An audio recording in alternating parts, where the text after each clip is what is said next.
सर्वसामान्य जनतेचा बुलंद आवाज सांगली न्यूज नेटवर्क। उदगाव तालुका शिरोळ येथील सांगली कोल्हापूर महामार्गावर खोत पेट्रोल पंपालगत हॉटेल समृद्धी समोर जुन्या वादातून विपुल प्रमोद चौगुले वय वर्ष 20 राहणार जैन बस्ती जवळ उदगाव याचा चाकूने 13 वार करून खून केला। ही घटना मध्यरात्री 1 वाजेच्या सुमारास उघडकीस आली।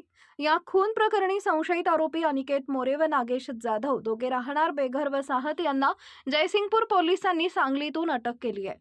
त्यांच्याकडून खुनात वापरलेला चाकू हस्तगत केलाय। या खुनाच्या घटनेने उदगाव परिसरात खळबळ उडाली आहे। घटनास्थळी DySP doctor Rohini Solanke, police निरीक्षक सत्यवान हक्के यांच्यासह कर्मचाऱ्यांनी पाहणी करून पंचनामा केला। 1च्या सुमारास खून झाल्यानंतर मृत चौगुले याला उपचारासाठी सांगली सिव्हिल रुग्णालयात दाखल करण्यात आले, मात्र डॉक्टरांनी उपचारापूर्वीच तो मृत झाल्याचं घोषित केलं। यानंतर जयसिंगपूर पोलिसांना या घटनेची माहिती मिळाली आहे। मुख्य संपादक डॉक्टर श्रीकांत भोसले, आवाज सांगली न्यूज नेटवर्क व वृत्तपत्र।